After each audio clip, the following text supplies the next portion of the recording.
Assalamualaikum warahmatullahi wabarakatuh. Saya Fatra Karimah dari kelas MJ701. Di sini saya akan membahas studi kasus manajemen hubungan industrial pada PT yang sedang tidak baik-baik saja. Sebuah perusahaan retail di Indonesia.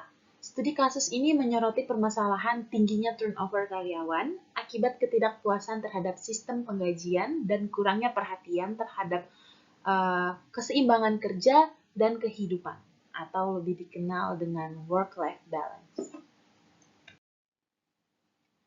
PT yang sedang tidak baik-baik saja ini mengalami peningkatan signifikan pada tingkat turnover karyawan. Banyak karyawan yang memilih mengundurkan diri karena merasa sistem penggajian yang diterapkan tidak adil dan juga tidak kompetitif. Selain itu, jam kerja yang panjang dan kurang fleksibel menyebabkan ketidakseimbangan antara kehidupan kerja dan juga kehidupan pribadi karyawan, yang akhirnya menurunkan kepuasan kerja. Tingkat tingginya turnover memberikan dampak negatif bagi perusahaan. Biaya rekrutmen dan juga pelatihan karyawan baru menjadi semakin besar. Produktivitas kerja menurun karena karyawan yang tersisa harus menanggung beban kerja tambahan. Jika kondisi ini terus berlanjut, maka keberlangsungan operasional perusahaan akan berada dalam risiko. Permasalahan hubungan industrial di perusahaan ini disebabkan oleh beberapa faktor utama. Yang pertama adalah sistem penggajian yang tidak sesuai dengan standar pasar. Lalu yang kedua, jam kerja yang panjang tanpa fleksibel. Lalu yang ketiga, kurangnya komunikasi efektif antara manajemen dan juga karyawan. Nah, selain itu atau poin yang terakhir, tidak tersedia saluran resmi untuk menyampaikan keluhan dan aspirasi karyawan. Nah, lalu apa solusi untuk mencegah konflik hubungan industrial pada perusahaan ini? Yakni perusahaan perlu membangun komunikasi dua arah yang terbuka. Manajemen juga harus melakukan evaluasi berkala terhadap sistem penggajian dan kebijakan kerja. Selain itu, perusahaan perlu menyediakan mekanisme dialog dan pengaduan internal agar permasalahan dapat diselesaikan sebelum berkembang menjadi konflik. Manajemen memiliki peran penting dalam menciptakan lingkungan kerja yang kondusif. Manajemen juga harus menyusun kebijakan sumber daya manusia yang adil, transparan, dan juga berkelanjutan. Lalu selain itu, manajemen juga perlu menghargai kontribusi karyawan dan menjaga keseimbangan antara pencapaian target bisnis dan kesejahteraan tenaga kerja.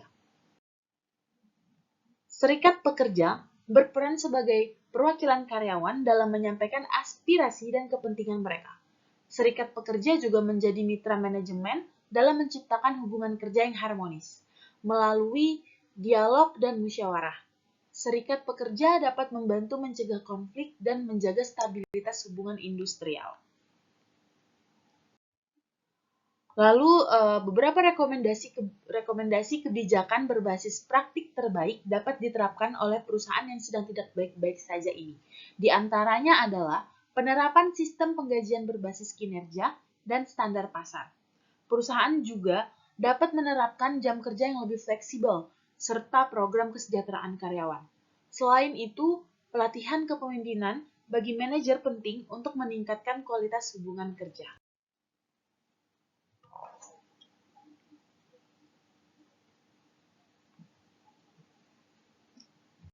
Berikut adalah grafik tingkat turnover karyawan.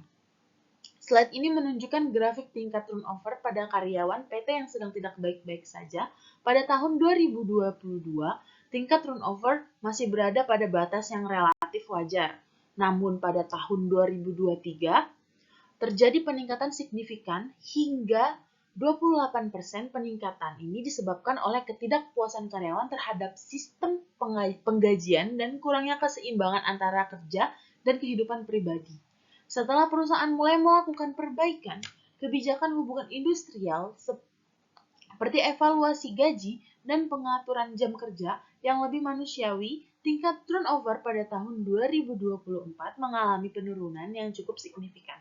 Hal ini menunjukkan bahwa kebijakan hubungan industrial yang tepat dapat meningkatkan loyalitas dan retensi karyawan. Lalu kesimpulannya adalah sebagai sebagai perusahaan yang tidak baik-baik saja, masalah hubungan industrial ini memiliki dampak besar terhadap kinerja dan keberlanjutan perusahaan. Kolaborasi antara manajemen dan serikat pekerja menjadi kunci utama dalam menciptakan lingkungan kerja yang sehat. Dengan kebijakan yang adil dan memperhatikan kesejahteraan karyawan, perusahaan dapat menurunkan turnover dan meningkatkan loyalitas karyawan. Sekian dari saya. Assalamualaikum warahmatullahi wabarakatuh.